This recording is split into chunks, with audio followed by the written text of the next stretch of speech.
How's it going, everyone? This is Trixx Meta of Smash, and in this video we're going to be covering an in-depth look at how to do Terry's true inputs. First, we're going to be taking a look at each individual special move with a controller cam, while simultaneously going over some input shortcuts and having the inputs displayed on the screen as well. So this is going to literally cover all aspects of Terry's special moves and how to do them. And then finally, we'll be showcasing them in a few demonstrations. So now, with all that being said, let's take a look at our first special input.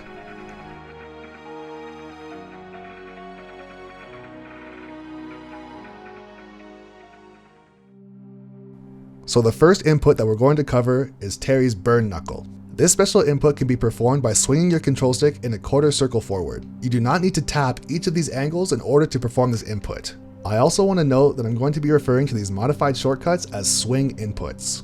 Doing a swing input allows you to very easily execute a power dunk without having to return your control stick to the neutral position. First, I want to demonstrate two very common ways that players try and do this input. A lot of players will return their control stick to the neutral position so that they can try and bypass doing a quarter circle downwards and interrupting the input. However, this is not the case for this particular input.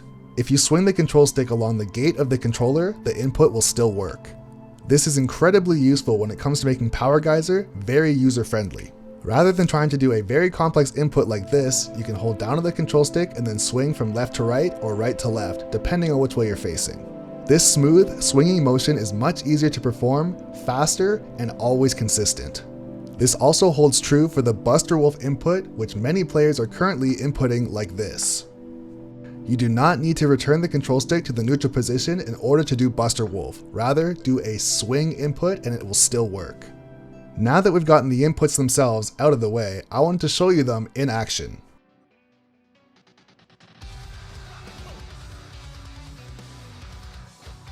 Notice that in every demonstration, I'm holding the control stick along the gate of the controller and never returning it to the neutral position.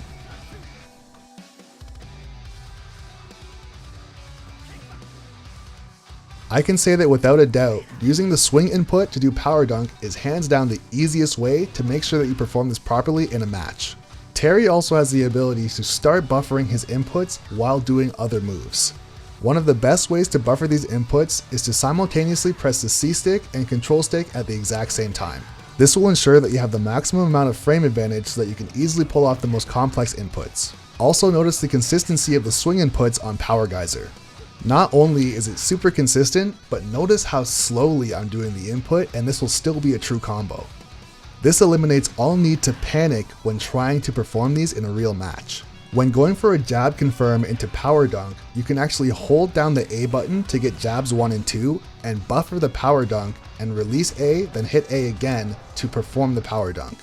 For Buster Wolf, I want to show you the traditional inputs versus the ease of use while doing a swing input. This is essentially doing quarter circle up, quarter circle down, quarter circle up, which is much faster.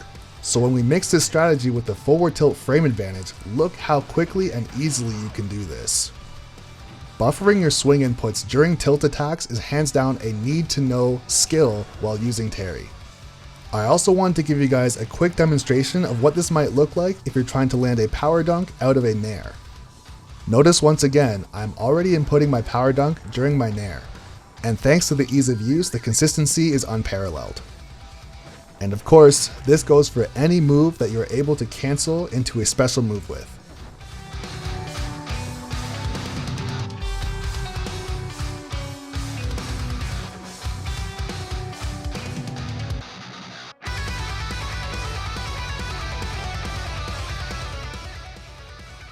This is not necessarily a swing input, but it's important to know that you can do a true rising tackle out of a down tilt if you're holding down on the control stick while performing your down tilts.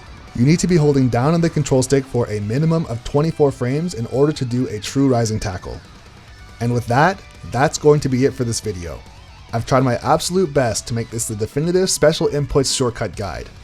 And I really hope that you guys are able to take something away from it and apply this to your gameplay. I put a lot of hard work into this video, so if you did enjoy it, please be sure to subscribe. Meta of Smash will be dropping Terry videos daily for the entire month of November. And as always, this is Trixx and Meta of Smash saying thanks for watching the video.